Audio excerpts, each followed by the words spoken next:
this pump. Agility's fine off. Spitfire to be Beautiful shot underwater soon. Even a fully charged body shot so quickly that he's just going to sort of get caught by a Thor whichever way he goes, and that's a big one, 20 cal. Damage, so Did he hit the headshot? Across the map removes he was going for it. Yeah, and this composition that the Valiant switch into is pretty devastating. So triple tank, triple support. You can just take real estate on the point here. It's very difficult to put down a ton of damage to get them out. It's tough for Birdry to find a clean shot as well. So much shielding, so many big bodies. But Ocean, does he know he's gone? No, he goes for the transcendence just to keep himself alive. And now it doubles up as healing for the rest of his team as this fight continues. He'll back away though as the rest of the Spitfire. They've definitely given ground to the Valiant, but they haven't lost any players until now. Gestures down, Fate getting aggressive on the right hand, swinging the hammer and creating a defensive zone for his team with the barrier. Self-destruct comes in. Fury doesn't find anything with that one, and he's immediately accosted on the high ground. The Valiant really want to get rid of that Diva as soon as they can, but getting Prophet is definitely a close second. No more Brigitte now for the London Spitfire.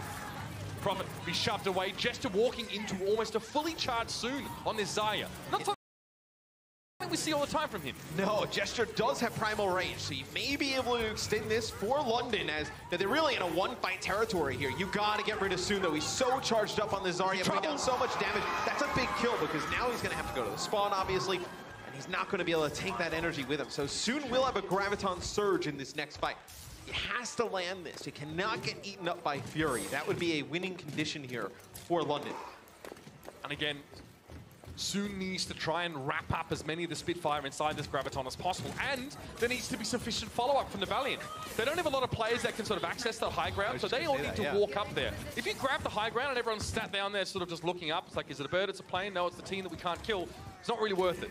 So you'll walk up together, play around Soon, and get a big grab and try and end the fight. He's going to have to go to the spawn, obviously. Look at London, they split. They know there's a grab coming. Oh, that's so risky! From down range to Graviton Surge's here, but where's the follow-up? There's not much damage there. None is taken down by the self-destruct space. He is so good at hitting those. Again, easier when they're out. The team can't really move in all fairness. But now to Soon, trying to get some charge, man. He's got none. He's doing very little damage on this Zarya here. He needs to make more use of those barriers. Birdring does take out agility, so that's going to be a big kill. Fate trying to get back into the action here with this Earth Shatter. Uses the charge all the way. He gets himself one at least. It's going to be Fury knocked to the ground. The rest of the Spitfire were able to avoid the shockwave for the most part. And Fate is very low. He's knocked out of position. He's down. Prophet's causing all sorts of problems on his Brigitte. Another kill for him, and the kill feed is Kareem is down. The mad scientist won't be giving any healing over the rest of the Valiant for the time being. And we're very close to overtime. Map 2 to the Spitfire. One map away from getting themselves into our grand finals at the Barclays Arena. My God, the Valiant have some work to do, Matt. And if the Spitfire weren't confident before, after winning Oasis, their worst map, they are going into halftime feeling great. Only one map away is London from going to New York. The Overwatch League is brought to you by Dolby. Go inside the action with Dolby Atmos. Cheese It Grooves. Deep flavor, deep crunch. Are you ready? Today, you're in for a real treat.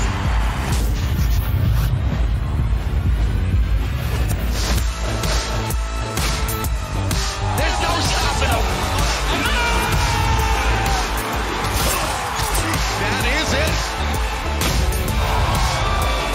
There we go. What a wild match.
going all the way back to game number 1. This is Dorado, and again, it's the Spitfire catching us off guard. And this play to immediately take out Custer is something that we said the London Spitfire had to, the LA Valiant had to avoid. And instead, London immediately with all the momentum, Birdring hitting shots as well. And we actually saw this from both teams, but they were just able to cruise to point C with so much time on the clock, nearly 5 minutes to complete it. And this is very reminiscent of what happened last time these teams played. Game and number it's 1. just This is the Dorado, subtle and again, adaptations by it's London the as well. Spitfire They're making the correct swaps when they see Valiant moving away. When Adilius goes to the Genji, when Soon starts playing the Tracer, Profit moves back to the Brigitte, a role that he is fantastic at. And it's just shutting them down. I mean, it's normal for teams to really get held up here in the final point of Dorado. It's a hard point to push into, but London, they managed to push it anyway, and they set themselves up for victory really off the back of this first half. That is true, And this is but very only 4 reminiscent of seconds what left on happened the clock, last so time it was these still teams possible played. for the LA This to get a solid adaptations by London Zarya as well. position. They're making the correct Slightly swaps different when they see Valiant moving away. When he also goes to the really Genji, important when when Soon you starts play playing that the Tracer, Profit moves back to the Brigitte, a role that he is fantastic at. And it's just shutting them down. Soon on the way, they were able to really get held up here but in it the was final this point. C Dorado point. is We actually saw this from hard all point the LA to push into, Valiant. but London, they managed to cruise anyway, and they set themselves up for victory really off the back of this first half. That's true, And but it's very Dorado reminiscent of what happened last time. These teams played down the LA Zarya the way, and this self-destruct coming out from Fury was really the thing that game-winning moment almost. Look at that, and they've got a number of DPS players that are basically just going to run into the enemy's face and try and take down Faith in space. I think this is a recurring theme throughout the series. They've just been destroying with their individual skill. They have so many players that can play DPS heroes on London Spitfire. This is just genius. Yeah, all in all, Oasis definitely delivered in terms of this. And it's normally London who's falling to these weird compositions, but this time they bring it out. And this is what makes it so interesting, is that London and Valiant, these guys were scrim partners for the longest time. So I believe Valiant coming into this game, they probably believe that they've, understood what London are going to be throwing London who's falling to these weird compositions. They completely took them off guard straight away off the first initial round. So interesting is just a beautiful series all around from London. And now they are one map away from taking this series and going to the grand finals in Brooklyn, which is just absolute madness. I have to ask, though, when you watch the Valiant, they kept this second heat very close. In fact, they got all the way up to 94% before London took the point.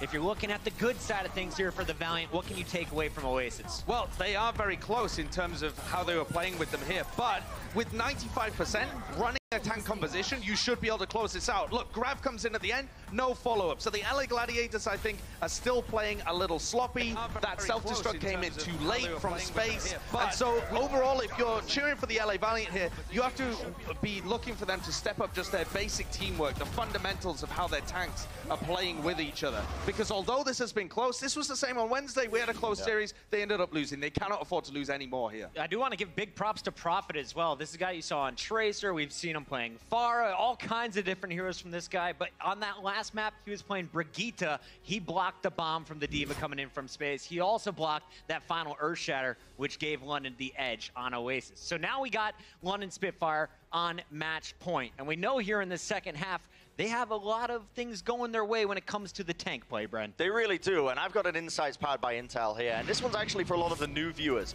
at home who are maybe new to the Overwatch League, and this is something that you're going to be seeing a lot, and this is the Halt Hook combo that we call, right? So I'm going to play this through, and this is just perfection. Gesture uses his Halt ability there. It's that ball you can see. It sucks the enemies in, and it sets up the team. It's a combo because you work with the other character on your team, the Roadhog, to hook the player in and get the pick, and this was beautiful. This is what set them up for the win on Dorado. They got the kill onto Custer, the most important kill you get at the start of a team fight. If you bring the Mercy down, you take out the healing. But the reason why this was so cool was because last time these two teams were on Dorado, Gesture ended up sending his Halt this way, right? All the way onto the other side of the team. So Custer is actually positioning himself because he's expecting the Halt in a different location, trying to mind game it, but Gesture, too smart for it, ends up picking Custer out anyway. And I do feel for Custer because this is a very difficult situation to be in, right? You are the sole healer on your team. Everyone is gunning for you at all times. You've got every target on your back, essentially, because you are the most important person in the map at that time. So it's a hard position to be in, but you just need to be able to sidestep that and read the enemy a bit better